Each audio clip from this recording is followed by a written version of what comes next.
I watched Madoka Magica, and it was pretty good. Gosh, that was really fun to say out loud. Madoka Magica.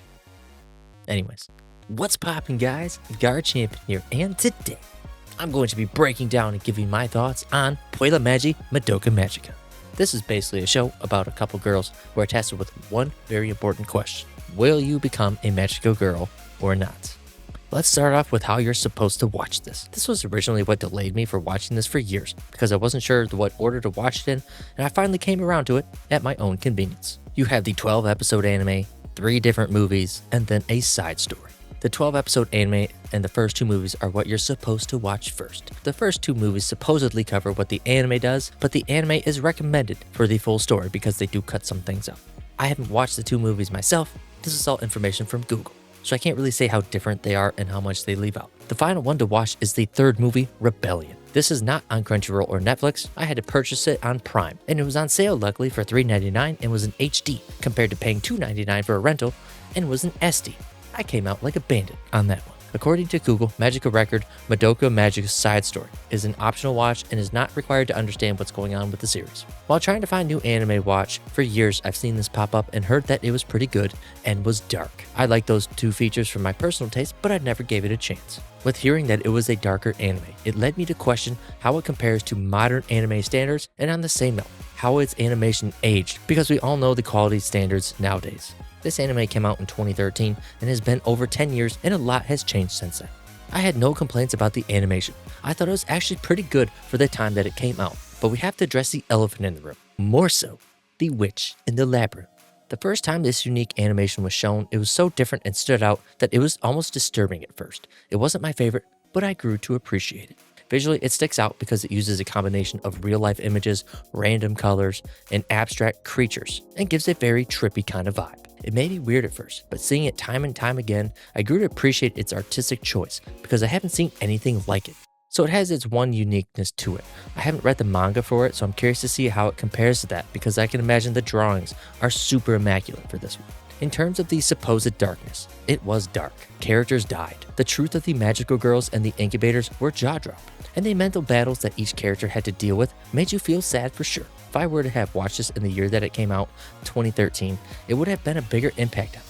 At the time, I can't recall any dark or sad anime that were out around this time period. With that said, anyone who did watch it when it came out was probably mind-blown, since nowadays everything is so dark and twisted, and we are all numb to things that used to be considered scary or gross. We have animes like Akame ga Kill, where every MC dies, entire families getting slaughtered and showing the crime scene like the first episode of Demon Slayer, and then we get emotional gut wrenches like Plastic Memories and Angel Beats as a few examples.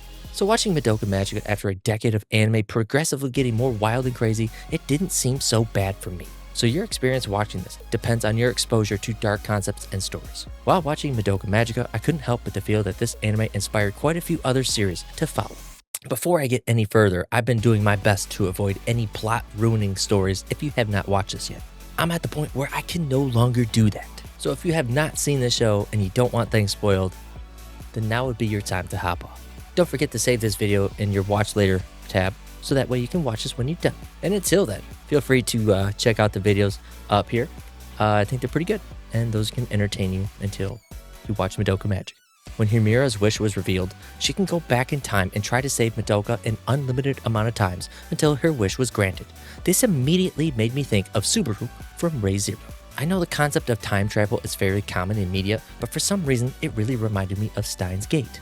Though what I'm about to discuss isn't the focal point of the show, they really play into that weak and useless character trope with Kaname and Madoka. She went a whopping 11 episodes until she broke free of that trope and became something. That is quite a long time to be useless, in my opinion. When she does get her power up, she literally rewrites the entire universe and is basically God.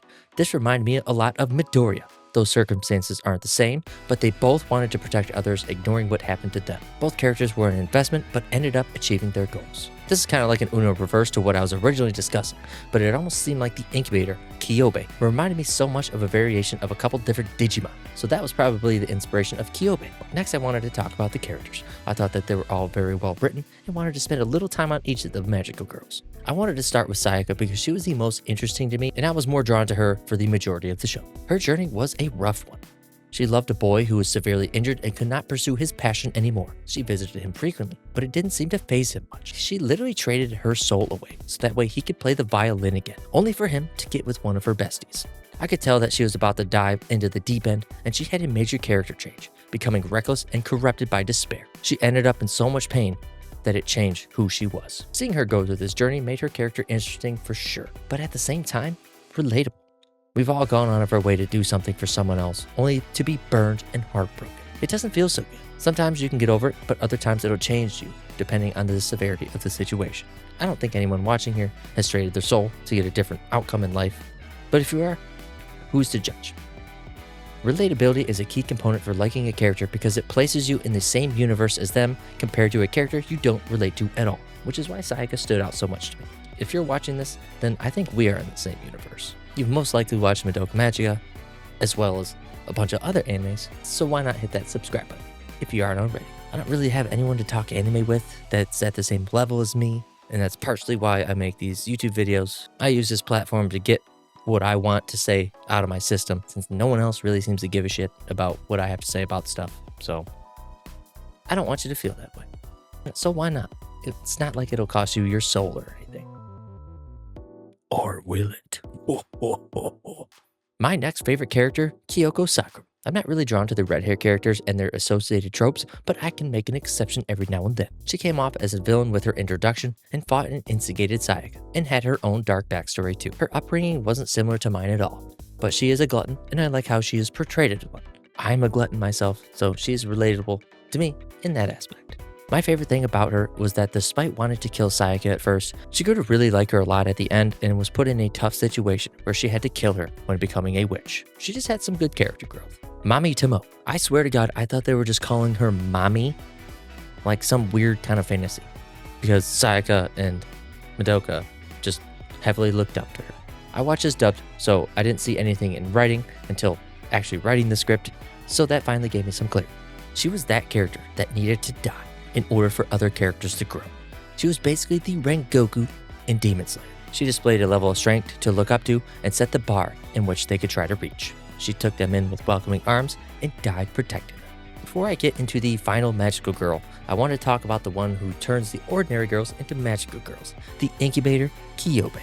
This little deceiving piece of shit.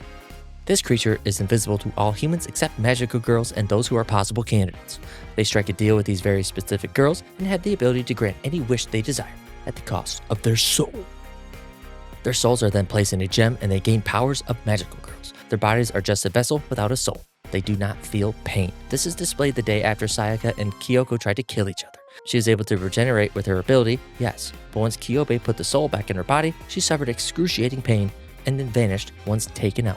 This creature was very manipulative because it hid a lot of motives and details from the girls before they sold their souls, like the fact that they didn't know that they were giving up their souls to start with. Then after that, the witches they fight are magical girls that have given into despair. Finally, this was all part of their scheme to generate energy to save the universe, leading to the question, is the villain really the bad guy? Finding a solution to a universe-ending problem at the cost of a small handful of girls at a particular part of their physical development that are willing to get a wish granted for them in exchange for their soul. It's not uncommon for the villains to push the boundaries of what's right and wrong, but their ideologies don't line up with the current society's good guys' ideals. Definitely getting some serious Joker vibes here. Hamura Akemi, the real MC of the show, but you don't know it until you see her backstory. I thought this was so unique because the show is called Madoka Magica, not Hamura Magica. So most would believe that Madoka is the real MC. Yes, she's in every episode, but everyone else around her is changing, fighting, and she just exists as a cute, innocent, weak, and useless character. It wasn't until Hamura's backstory where it's revealed that what we are watching is the current timeline in her journey to save Madoka. She existed in many other unsuccessful timelines where she is unable to save her. She's able to do so because of her wish. She wishes for the ability to go back in time to save Madoka and can do so until she believes that there is no hope for her survival. When unsuccessful, she dies and goes to her starting point of transferring to the school where the story is set. Hence the Ray Zero reference from earlier. It was interesting because it was so unexpected that the story revolved around her. Even the movie Rebellion. The timeline that we see unfold is where Madoka is saved. But is she really? She becomes so powerful that she basically becomes the god of the universe. And while the universe is being rewritten, she gives Hamura her hair tie so that way she can remember her. Apparently when you rewrite the universe, all memories and traces of your existence vanishes. Now we're diving into the third movie's contents, Rebellion. Things seem to be back to normal, except the existence of Madoka, and Himura is the only one who remembers her. All the previously dead magical girls in the story are now alive and well, Mami, Sayaka, and Kyoko, with the plot twist that this is all taking place within Himura's soul gem. Then shit unfolds and then stops Madoka from taking her with the law of cycles and becomes Devil Himura. She then absorbs her powers and becomes a goddess herself, and then creates a new world where all the girls live normal, happy lives. Do you see what I'm finally talking about? She's totally the MC just hidden behind Madoka. This is a really cool aspect and well played, in my opinion. There is actually another movie coming out this year, August 28th in Japan, and who knows if it'll come to theaters in the States, and if it does, I will definitely try to see it. The series as a whole has been good so far. If you were to have watched this 10 plus years ago, I'm sure your experience with this is much different since the time gap was so large for this upcoming movie, and about that amount of time, I would have read the manga first. Hey, there's a couple things I forgot to put into the script, so I'll discuss that now. I liked how the show attempted to explain how human history came to be and what's really to blame with natural disasters. It was an unexpected direction to get philosophical like that. It's been speculated that humanity has been aided by supernatural and otherworldly beings in order for us to advance as a species, because there are things that we just can't explain, like the pyramids, for example. It was a fun attempt to explain the real-life events that tied into the world of the show. Mami and Kyobe told Madoka and Sayaka not to make a wish for others and made it out to be a bad thing. We saw that it led to Sayaka to despair, and after knowing the truth of the witches and the fate of all magical girls, it made me a little suspicious of Mami. Did she know the truth about the magical girls and still kept that information from them? A little suspicious there. That's about all I have to discuss about Puella Magi Madoka Magica. But I have one more question before you head out. If you were approached by this Digimon-like creature and told that you can have a wish at the cost of becoming a magical girl or boy, what would you wish for? I would love to hear from you, so let me know in the comments below. With that said, have a good day, and I'll see you in the next one.